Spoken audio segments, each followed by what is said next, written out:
Zen and the martial way.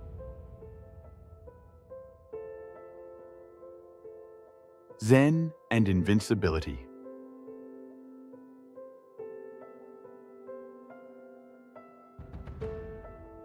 Envision a solitary Zen warrior standing calm in the midst of chaos. Arrows flying, swords flashing.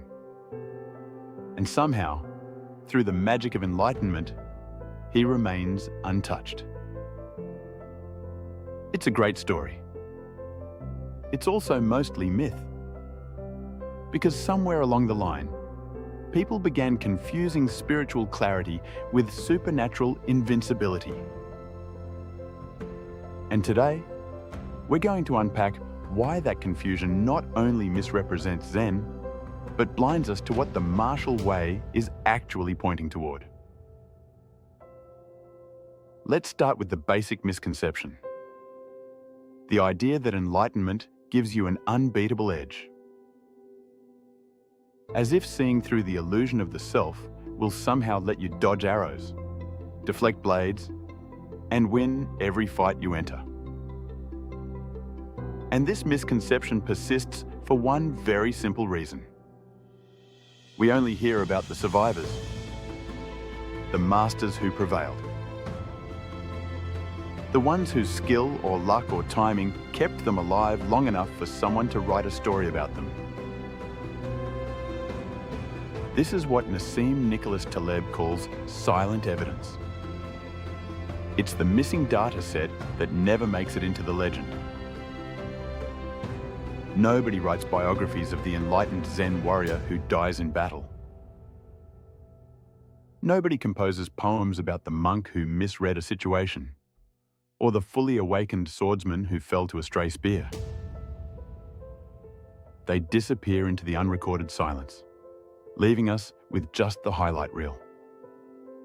And from this distorted record, we build an equally distorted expectation.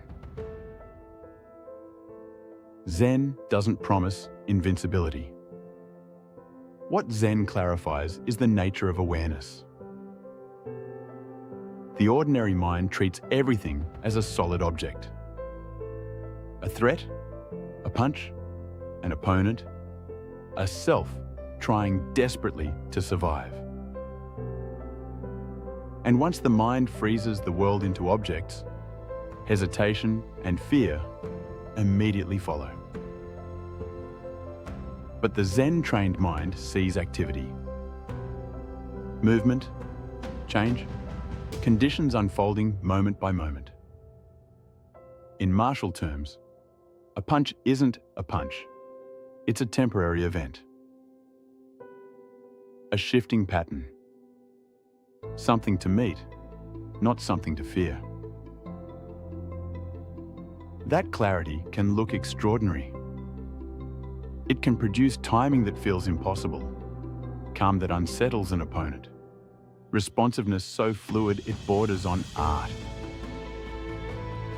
But it's not magic, and it's definitely not immunity. Enlightenment doesn't add muscle, increase bone density, or suspend the laws of cause and effect. When a blade cuts, it cuts. When an arrow lands, it lands. No amount of realization overrides biology. To believe otherwise is to turn Zen into fantasy. The true meeting point between Zen and the martial way is not unbeatability. It's unshakability. The ordinary fighter brings their fear into the encounter. Fear of losing, fear of pain, fear of humiliation. The enlightened practitioner moves without that weight. Not because they know they'll survive, but because the self that demands survival has loosened its grip. They meet conflict as activity, not drama. They respond without panic. They escalate only when necessary. And they de-escalate whenever possible.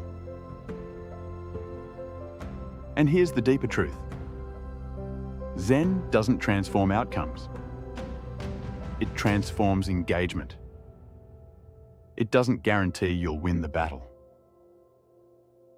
It guarantees you won't lose yourself before the battle even begins.